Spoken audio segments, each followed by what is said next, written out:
It happened in the middle of dinner. The clatter of plates, laughter echoing too loud in a house too tight, when his voice cut through it like a blade. My husband stood, chair scraping the floor. His hand trembled, but his eyes were steady. He waved the paper like a flag of war. The DNA test shows she's not mine. The room froze. Forks halfway to mouths, breaths stalled. My daughter, our daughter, sat small at the table, her eyes wide and shining. I felt the ground shift, a sudden hollow beneath my ribs, but I didn't move. Then she turned. My little girl. She lifted her hand, pointed across the room, to another child, a cousin, a girl with the same eyes as my husband's sister. "Then did you test her DNA too?" she asked. The silence cracked. Gasps, whispers. My husband's face drained. I didn't breathe.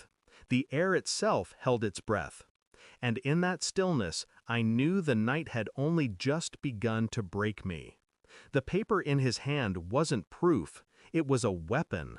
And he wielded it before them all, not to understand, but to humiliate. Not in private, not with questions, but with a performance. My skin burned, but I didn't move. His betrayal wasn't the paper, it was the stage, the performance, the cold calculation of it. I stared at him, steady, because if I spoke, I'd crack. If I cracked, I'd be guilty. But inside, my thoughts clawed at each other. Who had whispered in his ear? Who pushed him to test? And why her? Why now? My daughter's words haunted me, that quiet arrow she loosed without knowing. "Did you test her DNA too?" I looked at the girl in the corner. Her mother's hand gripped her shoulder too tightly. Her father looked away, his jaw tense. The fault lines weren't mine alone. They ran through this family like veins of rot. My husband's accusation had lit a match, and the cracks glowed. And beneath it, one thought circled, cold and relentless. If he doubted once, he'd doubt again. Trust was already dead. The days after blurred into a silent, suffocating fog. He didn't speak to me, not directly, only clipped words to our daughter or heavy footsteps down the hall. But I didn't confront him. I couldn't, not yet. Instead, I moved quietly, the clinic envelope folded deep in my purse. The second test I had requested. My own hand had signed the request, my own breath steady as I sealed the swab inside. Waiting was its own form of violence.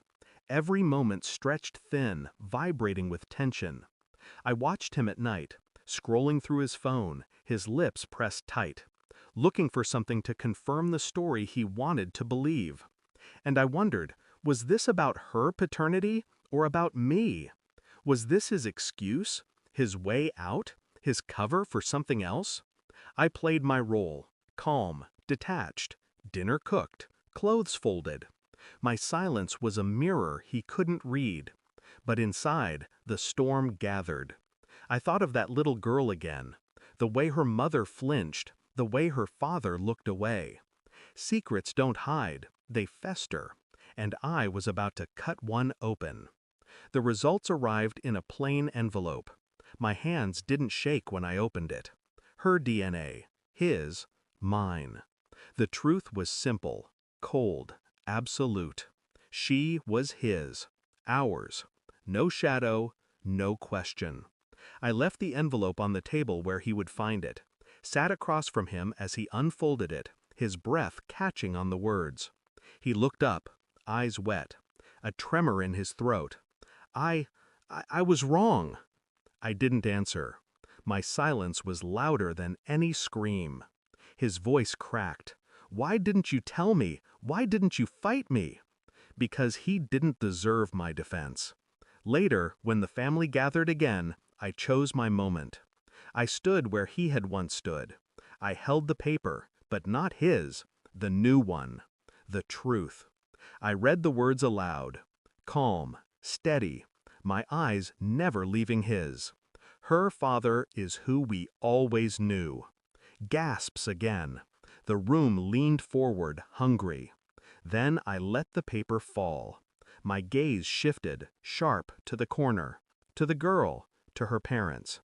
And maybe, I said, soft, cold, precise, we should test everyone else before we start pointing fingers.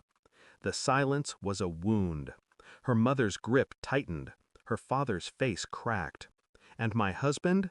He broke twice. Once in shame, once in the realization that I had cut deeper than he ever could. I walked away that night not with victory, but with clarity. The truth hadn't saved us, it had exposed us. Trust was gone. His betrayal wasn't in doubting, it was in doubting publicly, in turning my child into spectacle. That wound would never close.